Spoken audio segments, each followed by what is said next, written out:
Nos vamos para el Congreso de la República para el mismo tema, las marchas. Marcela, sus invitados e invitadas. Julio, vamos a escuchar reacciones desde distintos sectores políticos sobre el mensaje que recibe el gobierno nacional tras las manifestaciones de ayer, y comienzo con la senadora María Fernanda Cabal. Ella hace parte del Centro Democrático. Senadora, buenos días. Muy buenos días. La verdad es que desde el 2008, en ese 4 de febrero, que fueron multitudinarias las marchas contra las FARC, no veíamos algo igual. Si Petro quería constituyente primario, aquí lo tuvo libre en las calles y no pagado. Senadora Cabal, pero ahora ¿qué viene? ¿Se debe montar una mesa para conversar con el gobierno? ¿Habrá delegados de los representantes de las marchas? ¿Qué viene ahora después de lo que sucedió en las calles del país el domingo? Debemos reflejar la unión que se vio en la calle, que fue sin partido de cualquier movimiento político, otros con adscripción partidista, pero lo que más se destaca es que entre diferentes tenemos la misma sensación. Petro no tiene derecho a acabar con la tranquilidad de los colombianos. Petro no es dictador, no se lo vamos a permitir. Aquí tenemos que abrir a un gran acuerdo nacional, con o sin Petro, porque si la dificultad es Petro, será el gran acuerdo nacional de sociedad civil y clase política que quiera proteger a Colombia, y le digo a usted, lo vamos a lograr, con o sin Petro. Senadora, eso por el lado del gobierno. ¿Y el Congreso qué tendría que hacer? ¿Cuál tendría que ser la respuesta ahora que se están tramitando varias de las reformas del presidente Gustavo Petro, entre ellas la reforma pensional que ustedes van a reanudar esta tarde en la plenaria? Interesante las constancias de la plenaria, interesante ver cómo van a reaccionar quienes fueron expuestos ayer en la marcha por su decisión de apoyar con esas pequeñas mayorías una reforma pensional que va a arruinar las pensiones de los colombianos. Senadora, usted acaba de decir con Petro o sin Petro. ¿Eso qué quiere decir? Quiere decir que no podemos estar esperando a que un presidente llame a acuerdos y cada vez que se levanta lanza alguna frase agresiva contra un partido, contra un gremio, contra alguna personalidad. No se puede. Él es el primer enemigo de sí mismo. Si él se opone a todo un país que quiere vivir tranquilo y no regalando impunidad y destrozando lo que hemos construido con tanto esfuerzo, pues se quedará por fuera y será el resto del país el que se una para poder garantizar que no se va a quedar y no se van a robar las elecciones en el 2026. Pero entonces, entiendo bien, usted habla es después del 2026. No, yo hablo de un acuerdo ya de toda la sociedad civil, un acuerdo donde participen los políticos, porque aquí se trata siempre de dejar la política por fuera, y no, la sociedad civil también es partícipe porque vota. Y además de votar, también pertenece o a algún gremio o a alguna empresa o es trabajador de algo y tiene un interés de supervivencia. Si nosotros logramos los puntos fundamentales, vamos a exigirle al gobierno Petro que respete la institucionalidad. Qué pena insistirle en la pregunta, pero es que recuerde usted que el presidente Petro fue elegido por una importante cantidad de colombianos. Y pues una cosa es que la gente grite fuera Petro y otra cosa es que a un presidente no se puede sacar de su oficina cuando democráticamente fue elegido. En esa consideración que usted acaba de decir, ¿no descarta entonces que el presidente se vaya antes del 2026? No, yo no estoy diciendo que este acuerdo sea para sacarlo. Él tendrá que enfrentar su juicio político con las evidencias aportadas por el Consejo Nacional Electoral, principalmente sin contar las del proceso de su hijo. Pero independiente de eso, sin pensar en que se le va a dar ningún golpe ni blando ni duro, hay una sociedad hoy mayoritaria, porque Petro no tiene las mayorías hoy. Hagan una encuesta ustedes. No hay nada más reconfortante que lo que se llama la ira del converso, el arrepentido, el engañado. Y hoy Petro no nos puede imponer sus embelecos absurdos con una economía que va de pique. Senadora Cabal, le agradecemos por su tiempo y le deseamos un feliz día. Gracias. Y nos vamos ahora del Centro Democrático al Pacto Histórico. Está con nosotros el representante Heráclito Landines. Representante, buenos días. ¿Y cuál es ese análisis que hace usted? ¿Qué tiene que hacer el gobierno con el mensaje que enviaron ayer varios colombianos con esta salida masiva a las calles? Representante. Hola Marcela, buenos días. Tenés aquí el micrófono desconectado. Un saludo a todos y a la audiencia de la W. Creo que es importante para este país y para la senadora Cabal y para todos los colombianos recordarles, como lo hizo Julio hace un momento, que el presidente Gustavo Petro fue elegido para un periodo de 4 años y eso está escrito en la Constitución Política del 91. Somos una democracia y en la democracia hay elecciones periódicas y libres. Y en tanto que existe esta democracia, por eso hubo una manifestación ciudadana ayer en contra del gobierno y algunos engañados en contra de la reforma del gobierno. Y creo que eso significa que tenemos una democracia en este país y que este gobierno protege y defiende la protesta social, sea cual sea su origen. Entonces yo creo que es interesante, primero aclarar eso. En segundo lugar, creo que es importante que el gobierno, mi gobierno, nuestro gobierno, mejore la comunicación y sea más pedagogo en torno a los contenidos de las reformas del cambio. Porque para algunos que salieron a marchar, marchaban en contra de las reformas, pero no sabían el contenido mismo de las reformas, y creo que el gobierno tiene que mostrar a los colombianos más didácticamente cuál es el contenido y cómo nos va a beneficiar. Y escuchando ahorita a la senadora Cabal, creo que hay un sector político que no acepta que el presidente de la República fue elegido por los colombianos, que es el presidente, pero que además que tiene un mandato popular de hacer unas reformas y unos cambios sociales. Y no les gusta eso, y creo que eso es desconocer la institucionalidad y desconocer la Constitución Política del 91. Creo que debemos conversar sobre la democracia y sobre la Constitución. No amenazando al presidente que quieren enjuiciar, lo que quieren sacarlo es respetar las reglas de la democracia, que eso significa respetar la institucionalidad en Colombia.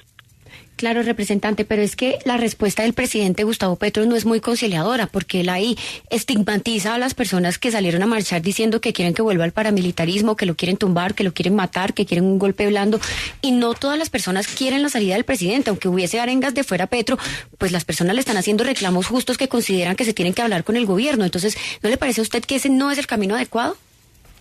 No, yo creo que el presidente de la República es un demócrata y propuso el año pasado un gran acuerdo nacional.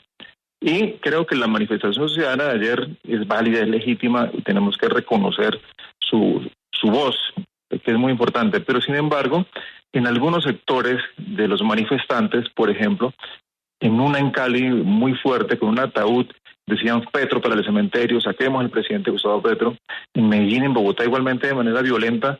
Y incluso algún ex senador de la República, creo que es un senador Lleras, hablaba que tenemos que bloquear el país para sacar al presidente Gustavo Petro. Entonces creo que esos llamados a la violencia para desestabilizar el país o a que termine el periodo del presidente antes de tiempo, creo que eso no está bien para la democracia colombiana, y ahí se está atacando la figura del presidente y la figura del presidente elegido democráticamente, porque así fue elegido el presidente Gustavo Petro, y no pueden salir algunos dirigentes a decir que tenemos que enjuiciar al presidente porque se les ocurre hacer un juicio político, incluso por fuera del marco constitucional y legal. Representante, eso tiene razón el presidente de la República. Representante, después de lo que sucedió ayer en las calles del país, ¿podemos decir que la idea de la constituyente naufragó definitivamente?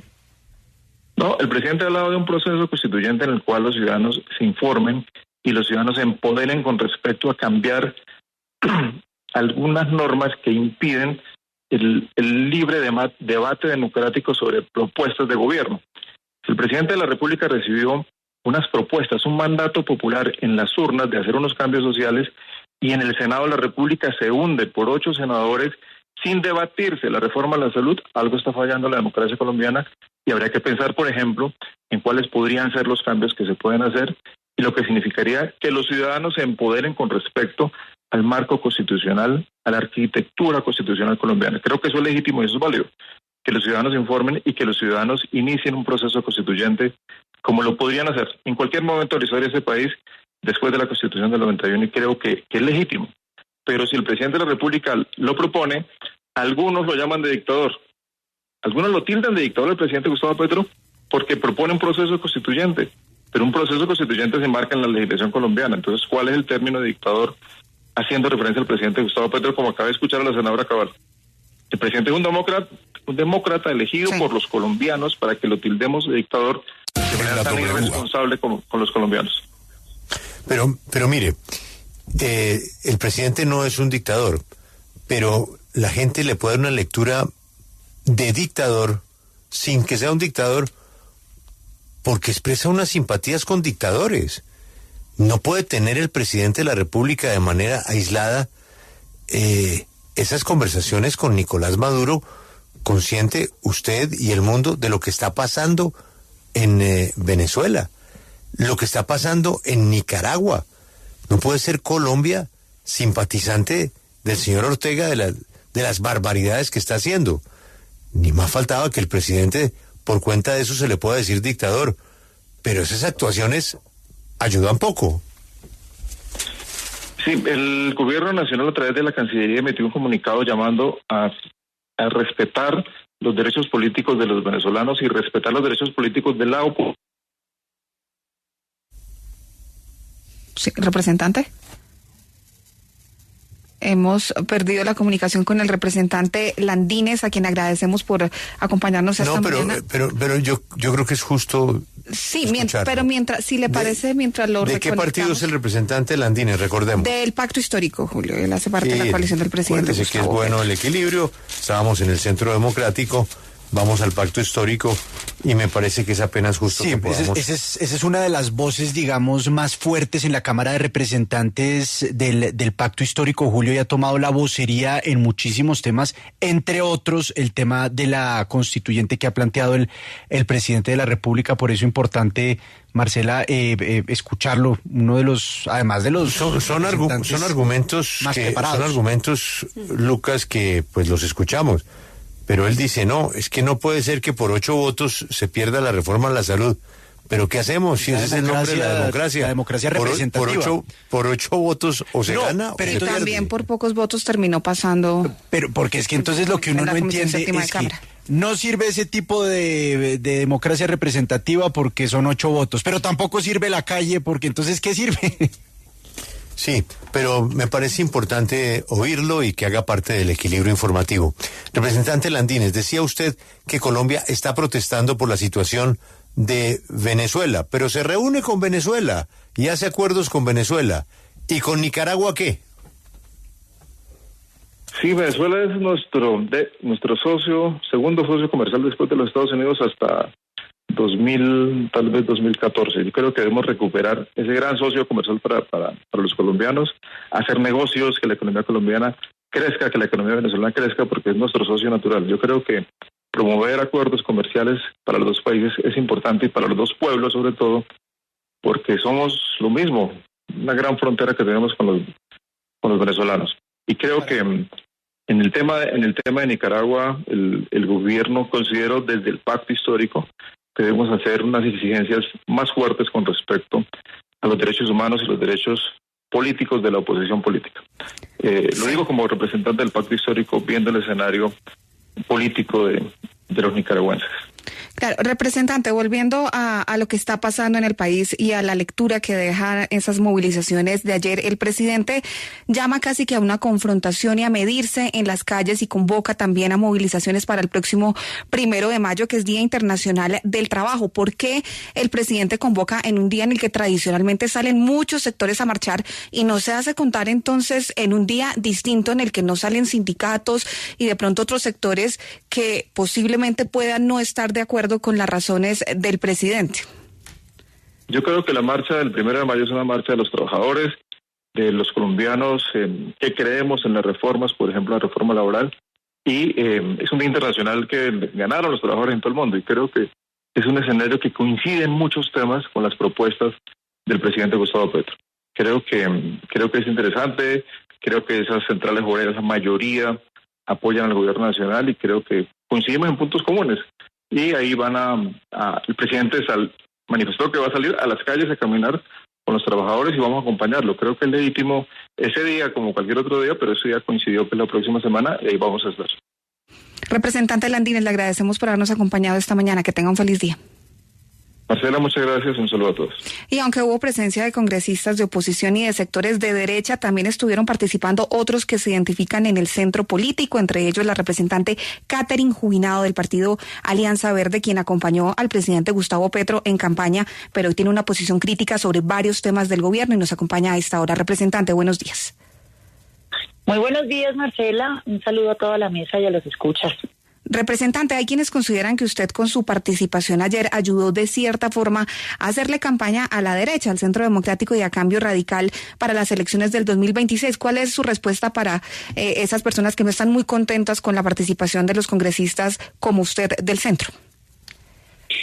Yo creo que es una lectura muy limitada de que la marcha de ayer era una marcha de la derecha o del uribismo, o del Centro Democrático, o de Cambio Radical.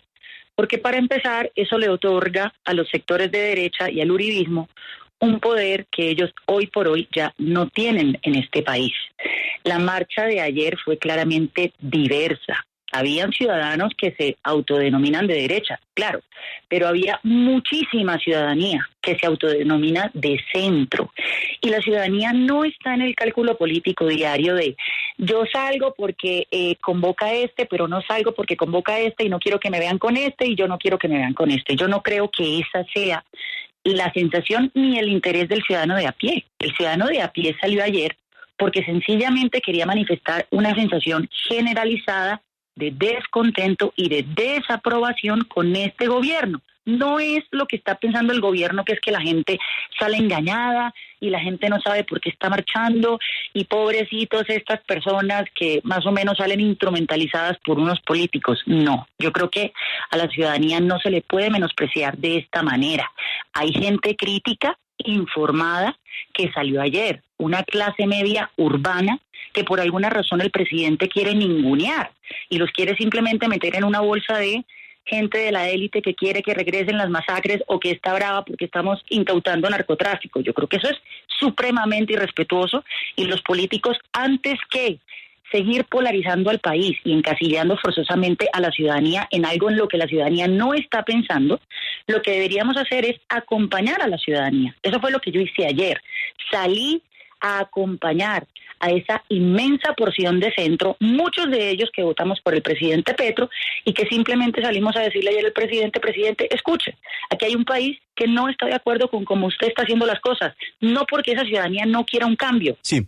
Falso, error. Representante. Sí, un cambio, pero no estamos de acuerdo con el gobierno está haciendo las cosas. Pero tratemos de aterrizar el mensaje político de ayer en hechos concretos. ¿Usted qué cree que debe suceder ahora después de las marchas del domingo? ¿Se deben hundir los proyectos del gobierno o se debe citar a una mesa que se siente con el ministro del Interior? ¿Qué es lo que tiene que pasar en concreto? Pues vea, uno esperaría que el presidente Petro tuviera la estatura política y la grandeza que Iván Duque no tuvo en su momento. Iván Duque en su momento menospreció las marchas, las despreció, estigmatizó a los marchantes como guerrilleros, comunistas, que simplemente quieren incendiar el país, cuando había una ciudadanía que legítimamente estaba haciendo reclamos y quería un cambio, y luego por eso se eligió a Gustavo Petro. Entonces, ahora que elegimos a Gustavo Petro para que ejecutara o materializara esas transformaciones, no puede ser que el gobierno se sienta derrotado en su propia cancha, que es la calle, y por eso entonces asuma una actitud aún más soberbia, deslegitimando y estigmatizando a los marchantes. Uno esperaría que el presidente escuchara a su consejera Laura Sarabia y que esta semana realmente fuera de reflexión. Todavía el gobierno puede tender puentes, quedan básicamente 2 años de gobierno. Todavía en el Congreso se puede presentar una buena reforma a la salud a mitad de año. Todavía en el Congreso hay chance para el debate de la reforma pensional, que en este momento está en curso. Todavía el Congreso puede aprobar la reforma a la educación, que de hecho la aprobó de manera unánime ya la Cámara de Representantes. Aquí todavía se pueden hacer muchos acuerdos. Aquí todavía el presidente puede cambiar de actitud. La gran pregunta es si lo hará. A juzgar por los mensajes que ayer tuiteó el presidente, simplemente pareciera que se va a arrinconar aún más y entonces va a entrar en la dinámica que a mí me parece muy infantil, y es respondamos a una marcha con otra marcha. Entonces ahora se va a querer adueñar de la marcha del 1 de mayo, que es la marcha de los trabajadores, para decir que es que entonces él también tiene gente y que es que él también saca gente. Yo no creo que la situación del país dé para que nos pongamos en una guerra de marchas y para que nos pongamos entonces a proponer constituyentes sabiendo que ni siquiera tienen los apoyos mayoritarios. Aquí el camino tiene que ser dialogar, el camino tiene que ser concertar, y yo creo que en el Congreso de la República estamos dispuestos. Claro, representante, y es un mensaje para el presidente, pero la marcha también es un mensaje para el Congreso, y usted está en el Congreso de la República, entonces, pues aterrizando, como decía Lucas, ¿qué viene en el Congreso de la República después de esta marcha? Pues en el Congreso de la República lo que nos compete es hacer el trabajo que tenemos que hacer en el marco de un sistema de frenos y contrapesos, esto es, hacerle control al presidente, limitar el poder presidencial, porque esa es la tarea fundamental del Congreso de la República, pero sin asumir, digamos, una posición obstructiva o de inacción o de oposición irracional al gobierno Petro. Yo me opuse con fiereza a la reforma a la salud, porque después de estudiarla con académicos, con expertos, con exdirectivos del sector, llegué a la conclusión de que era una reforma que no nos llevaba a una situación mejor, sino que agravaba los problemas que hoy ya tiene el sistema. Vea usted que con la reforma pensional, algunos congresistas tenemos otra postura. Creemos que es una reforma que parte de un mejor lugar, de un mejor diagnóstico. Es absolutamente necesaria una reforma pensional en Colombia, pero por supuesto hay que hacerle ajustes en algunos puntos, y en eso está el Senado en este momento, y ya luego llegará a la Cámara de Representantes. Entonces yo creo que el Congreso de la República se tiene que mostrar proactivo, se tiene que mostrar trabajador, se tiene que mostrar como un Congreso que está interpretando a la ciudadanía más allá de las orillas políticas y si de los extremos, y de si yo marcho con este o no marcho con el otro. Es la ciudadanía la que salió, y es la ciudadanía la que está pidiendo que se le escuche, tanto al gobierno como al Congreso. De manera que yo creo que el Congreso va a seguir haciendo su trabajo como lo está haciendo hasta ahora. Aquí lo que se pide es que el gobierno tienda los puentes necesarios, porque yo creo que en el Congreso siempre ha estado a la disposición. Lastimosamente, en donde no ha habido eco para hacer los acuerdos es en el Congreso de la República, es en el gobierno. Sí, representante Jubinado, le agradecemos por su tiempo, y por supuesto habrá que esperar el resultado que tendrá estas movilizaciones en las jornadas de esta semana en el Congreso de la República, en las distintas sesiones. Que tengan un feliz día. Muchas gracias.